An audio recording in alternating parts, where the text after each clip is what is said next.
Bien. Recording in progress. Bueno, pues comienzo la sesión platicándoles que con mucha frecuencia, sobre todo hace tiempo, muchas personas me han preguntado que por qué cuando yo rezo el Padre Nuestro no digo perdona nuestras ofensas, como nosotros perdonamos a los que nos ofenden, sino que recurro a la vieja fórmula milenaria que fue escrita, que fue dictada por el mismo nuestro Señor Jesucristo cuando habló de deudas. En el idioma arameo, que es el que Cristo hablaba, se habla de deudas, no se habla de ofensas, porque la deuda es mucho más amplia que la ofensa. La palabra deuda incluye las ofensas, pero las ofensas pueden no incluir las deudas. Y lo vamos a entender mejor en la medida en la que, a pesar de que no estoy disfrutando de una buena salud, haré mi mejor esfuerzo por estar unos 40 minutos de exposición con ustedes, tal vez un poquito menos, tal vez un poquito más, y después muy breve espacio para preguntas, en espera de que con la medicina adecuada que ya estoy tomando pueda recuperar mi salud para la sesión del viernes. Voy a recurrir entonces para explicar esto a nada menos que al doctor de doctores, a la máxima autoridad a la cual incluso reconocen los papas, que es el maestro de maestros, doctor de doctores, Santo Tomás de Aquino. Sin una particular intervención del Espíritu Santo en la vida del medioevo, allá por el año de 1200 y pico en el que vivió Santo Tomás, sin una particular intervención además en la vida del santo, Santo Tomás, del Espíritu Santo, difícilmente podríamos decir que no existe sustento para hablar de la palabra deudas, como en inglés, que se ha respetado debt, deuda. Entonces, vamos a ver que el Padre Nuestro tiene varias peticiones.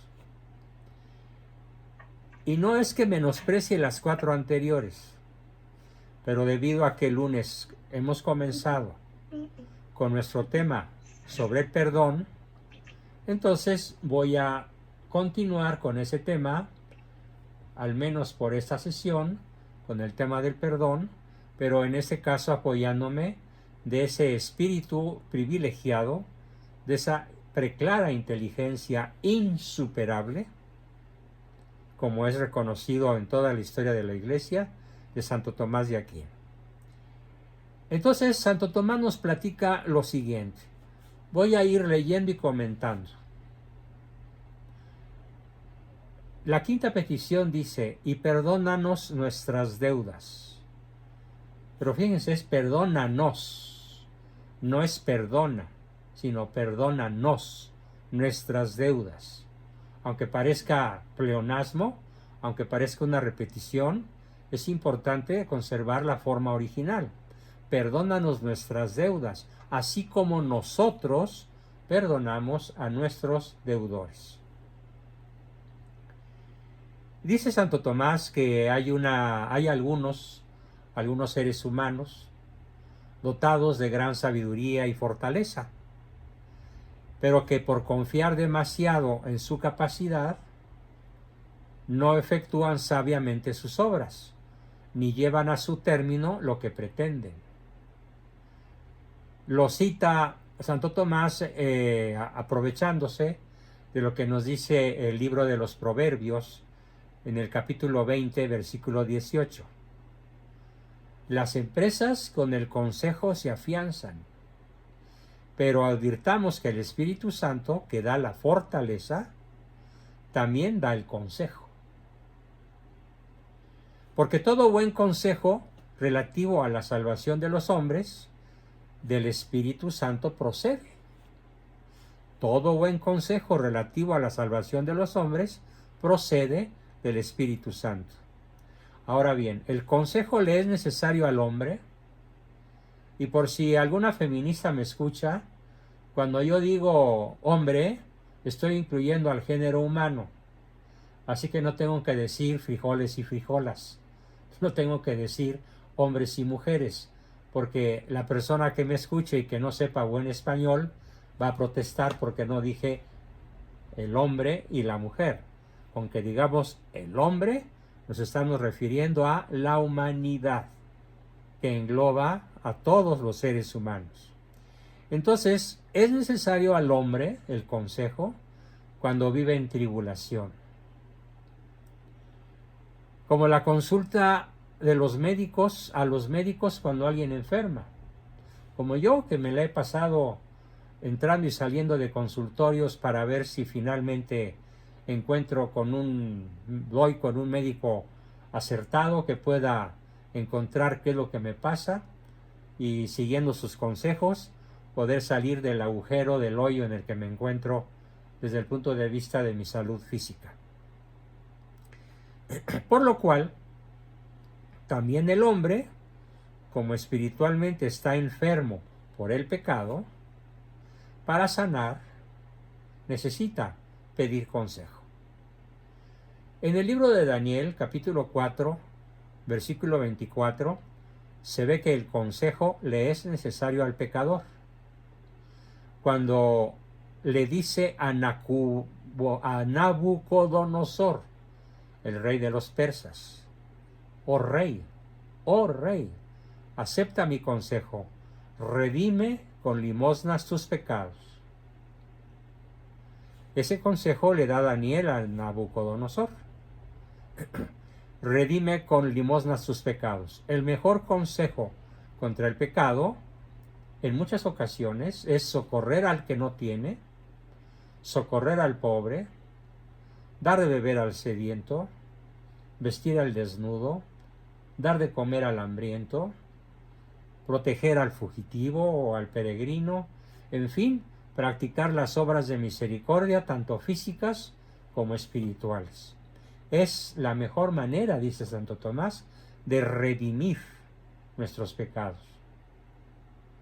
Independientemente, por supuesto, de la confesión y la comunión, del recurrir a los sacramentos. Por lo cual, el Espíritu Santo enseña a los pecadores que pidan y oren, que pidamos y que oremos. Perdónanos nuestras deudas. Por otra parte, ojo, aquí viene la explicación literal, viene la explicación literal y literaria de por qué es correcto utilizar la palabra deuda en vez de la palabra ofensa, en plural o en singular. Porque por otra parte, fíjense muy bien, a Dios le debemos lo que le quitamos de su derecho. Una ofensa a Dios, una blasfemia contra Dios, una actitud díscola, agresiva, inmisericordiosa contra el prójimo, es algo que le quitamos a Dios. Y por lo tanto, le quedamos a deber. Ahora bien, el derecho supremo de Dios, porque para eso nos creó, el derecho supremo de Dios es que hagamos su voluntad, prefiriéndola a la nuestra. Así es que menoscabamos su derecho cuando preferimos nuestra voluntad a la suya. Y entonces quedamos en deuda. Y quedamos en deuda y en pecado mortal. Dice Santo Tomás, los pecados son deudas nuestras con Dios. Por lo mismo, el consejo del Espíritu Santo es que le pidamos a Dios el perdón de nuestros pecados, por lo cual le decimos a Dios: perdónanos nuestras deudas. Claro, son palabras huecas si no hay un auténtico interés en el arrepentimiento y la rectificación mediante una saludable y perfecta contrición. En estas últimas palabras,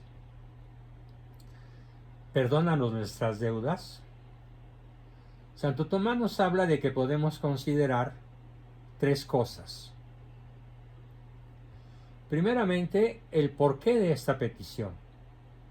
En segundo lugar, ¿cuándo se cumple?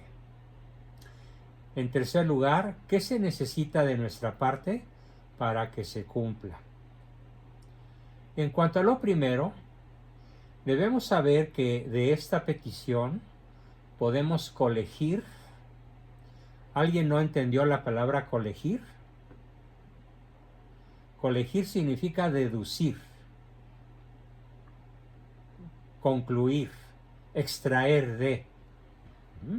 Podemos extraer, podemos deducir, podemos decir,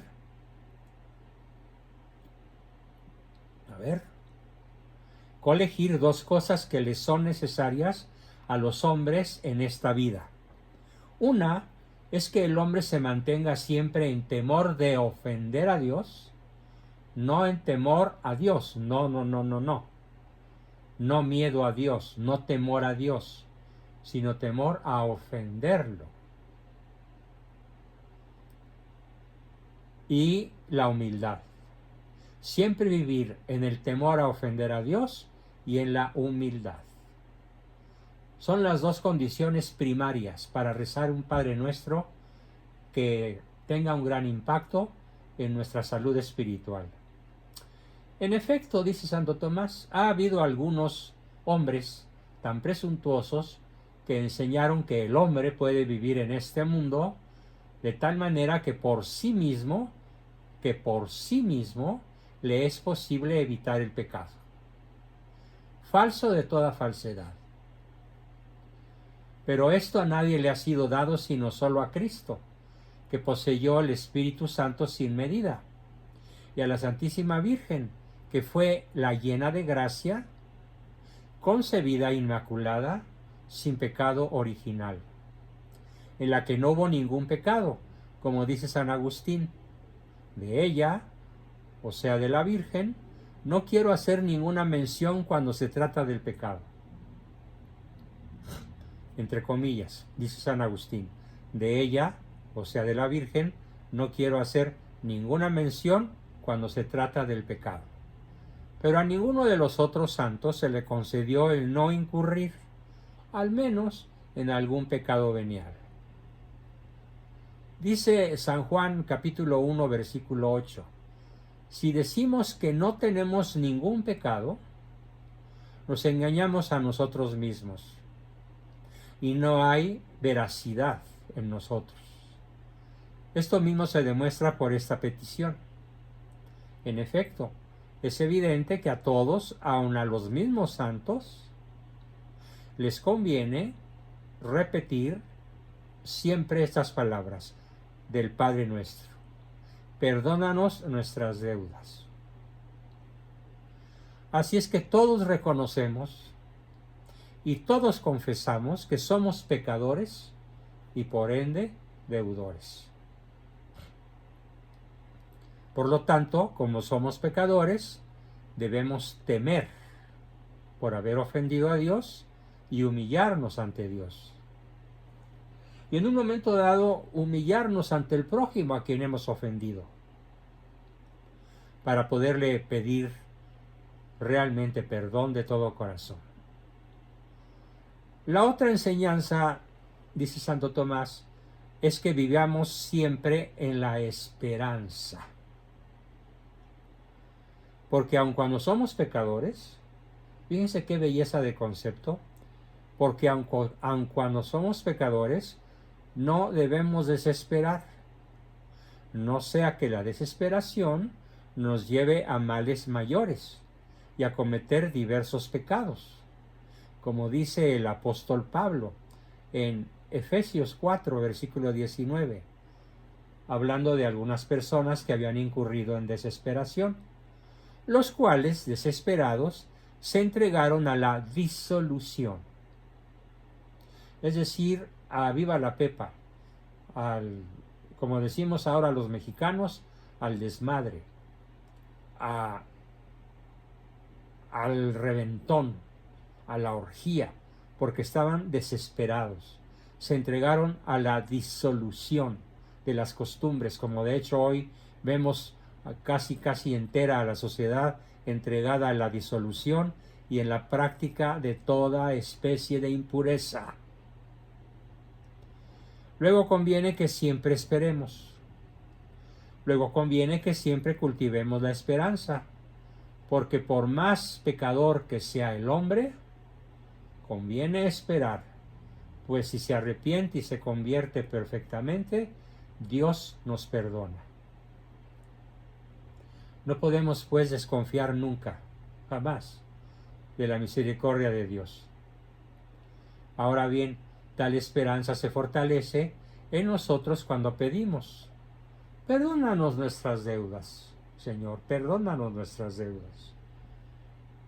Esta esperanza la arrancaron desde hace muchos siglos una secta que se llamó la secta de los novacianos. Y bueno, prácticamente todas las sectas protestantes, que se pueden contar de ellas como 500,000, tan solo en los Estados Unidos, suelen incurrir en ese tipo de errores.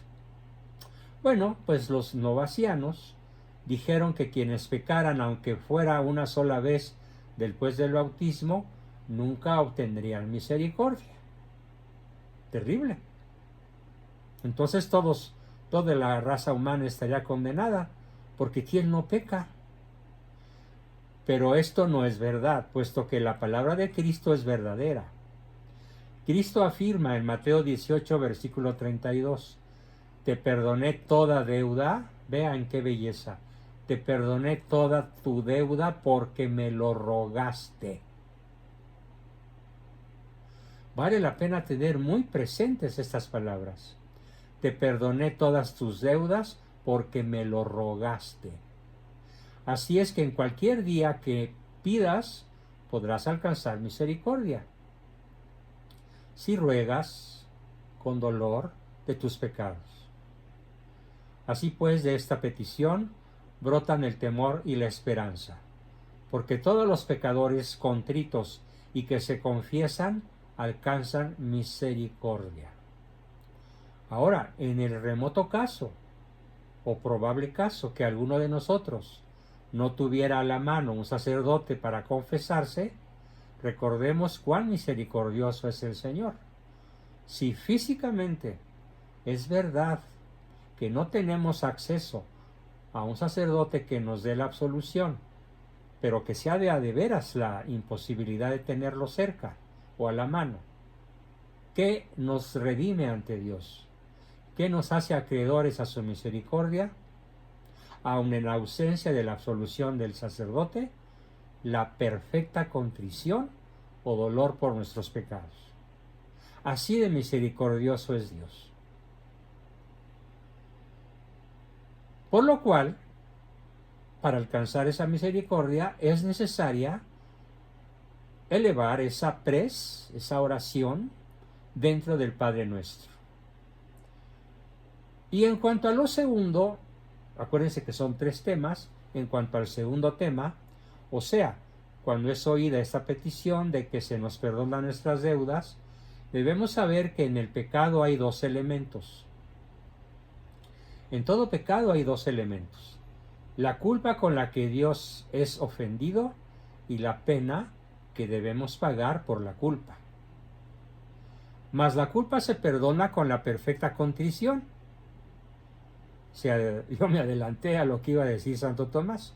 La culpa se perdona con la perfecta contrición, que incluye el propósito de confesarse y satisfacer a las primeras de cambio, o en cuanto sea físicamente posible. Pero si esa persona muere en perfecta contrición, sin haber alcanzado, y no por su culpa, la confesión y la comunión, es perdonado. Así de grandioso, así de misericordioso es Dios. Salmo 21, versículo 5. Confesaré, dije yo, contra mí mismo, al Señor mi injusticia. Y tú perdonaste la impiedad de mi pecado. Ese fue el Salmo 21. Por lo tanto, no se debe desesperar, puesto que para el perdón de la culpa basta la perfecta contrición con el propósito de confesarse. Pero como nadie puede estar seguro de que su contrición sea perfecta, como enseña el mismo Santo Tomás, por eso no se puede comulgar sino después de haberse confesado debidamente. Eso, claro, es otra acotación muy importante. Pero quizá alguno diga, puesto que el pecado se perdona por la perfecta contrición, ¿para qué es necesario el sacerdote? Aguas. A lo cual debemos decir, señala Santo Tomás, que por la perfecta contrición Dios perdona la culpa, y la pena eterna se conmuta en pena temporal. Así es que queda obligado a la pena temporal. Para lo cual, o por lo cual, si muriese sin confesión, no por desprecio de ella, sino por falta de tiempo, iría al purgatorio, a expiar allí lo que no pudo expiar en la tierra. Esto conviene insistirlo en el caso de que la contrición hubiese sido perfecta, o sea, por puro amor a Dios, y no para nada por el interés del cielo ni por el temor al infierno. Como dice Santa Teresa, no me mueves, Señor, para quererte, el infierno tan temido y el cielo que me tienes prometido. Pues la sola atrición, que es la contrición imperfecta, por la sola atrición o contrición imperfecta sin la confesión, aunque ésta se desee, no perdona los pecados mortales. No. Así es que cuando te confieses, el sacerdote te absuelve de esta pena por el poder de las llaves del reino, por el poder al que te has sometido al confesarte.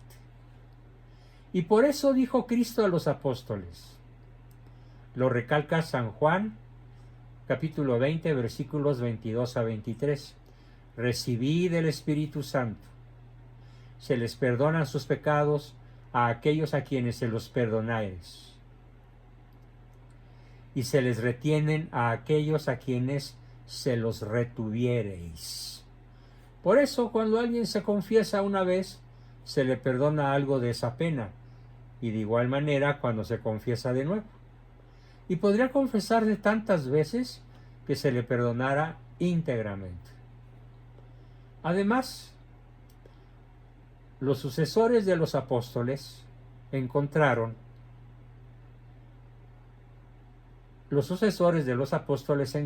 en la fuente de la revelación otro modo de perdón de esta pena, a saber, por el beneficio de las indulgencias, que para el que vive en la caridad valen tanto cuanto expresan y tanto cuanto prometen.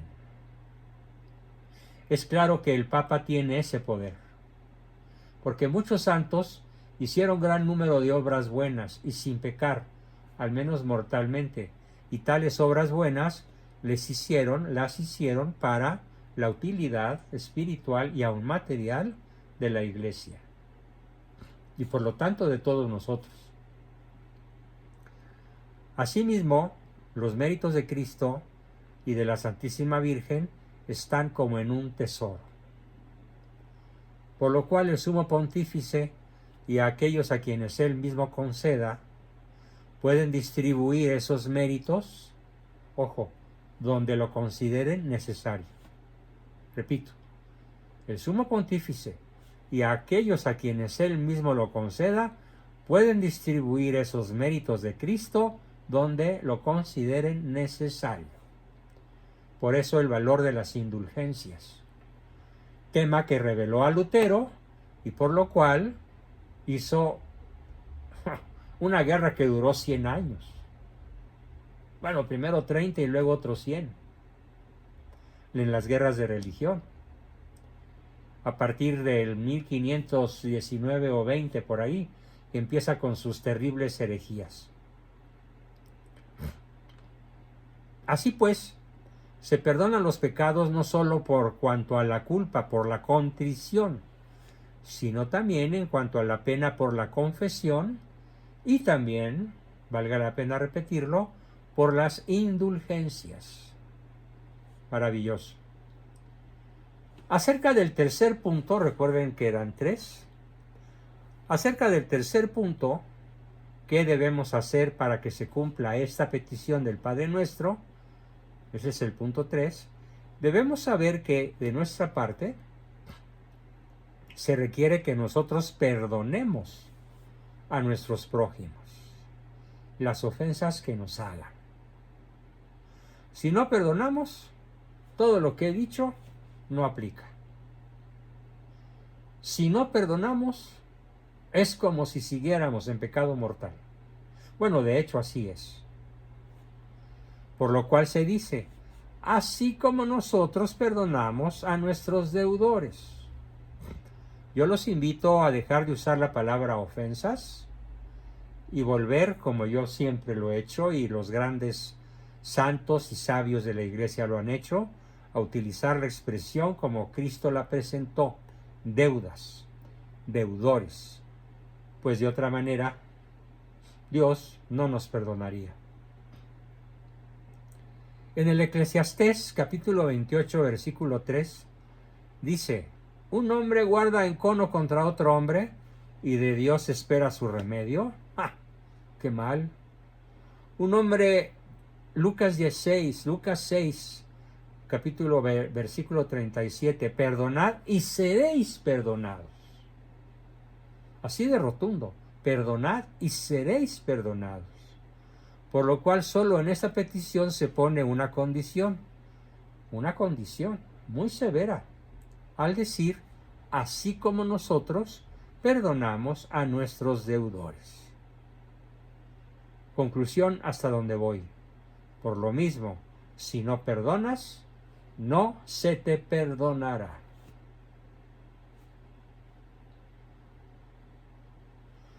Mas podríais decir,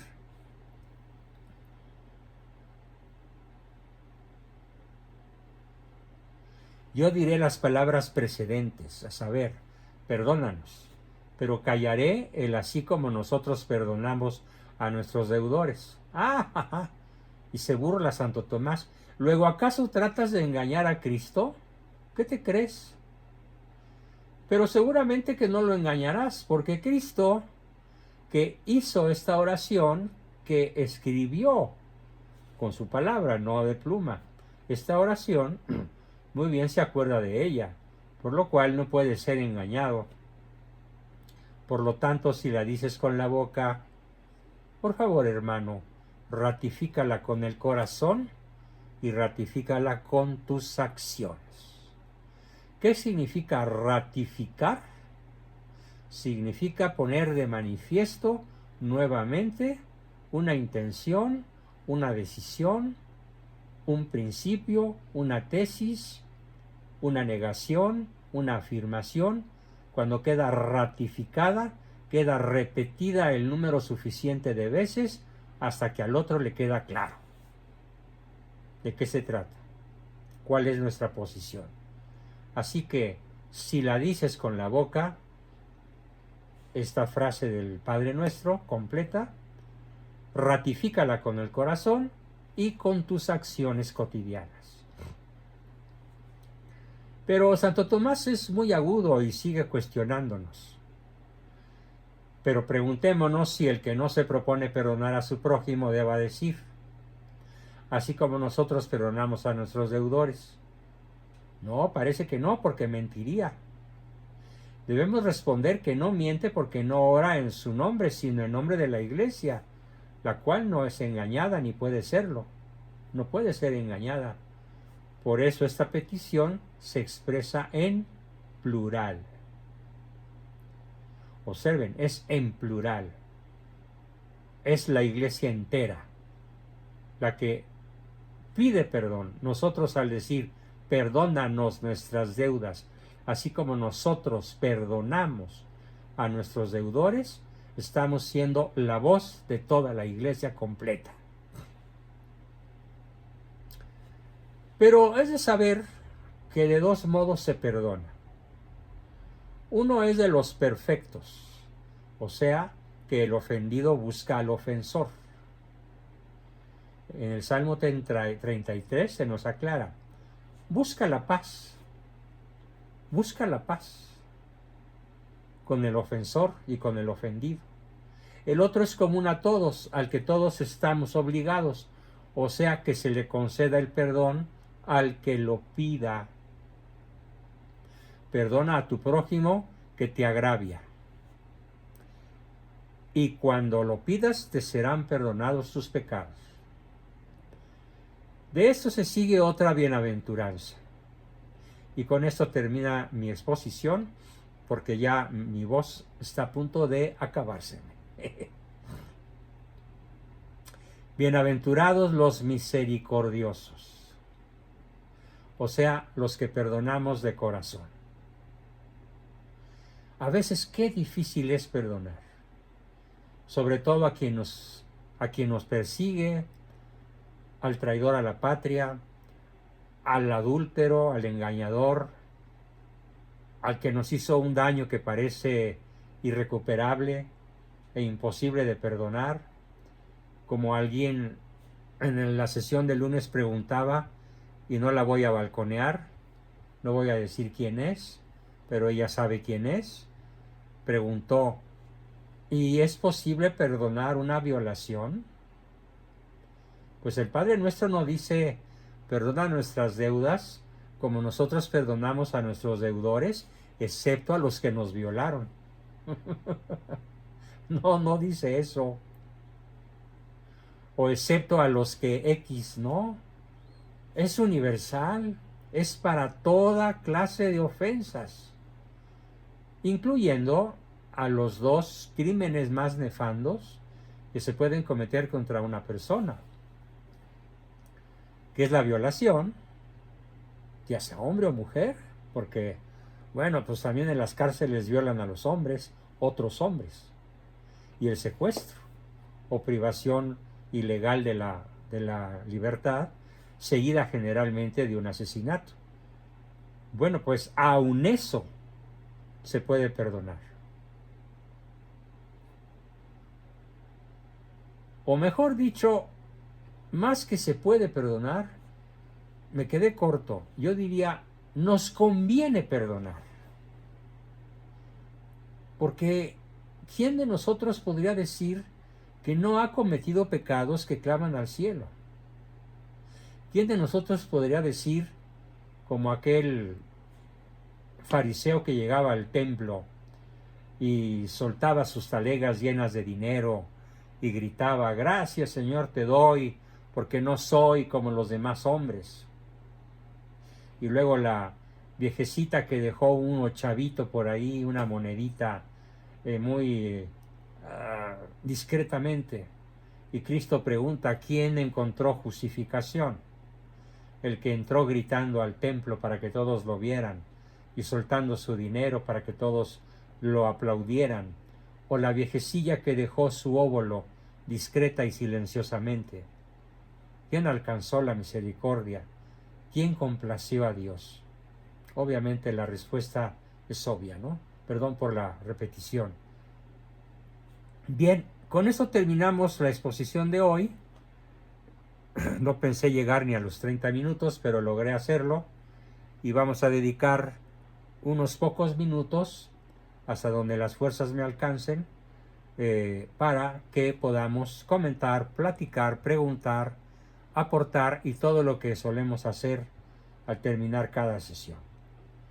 Recording stopped. Adelante, ¿quién quiere comenzar? Recording in progress.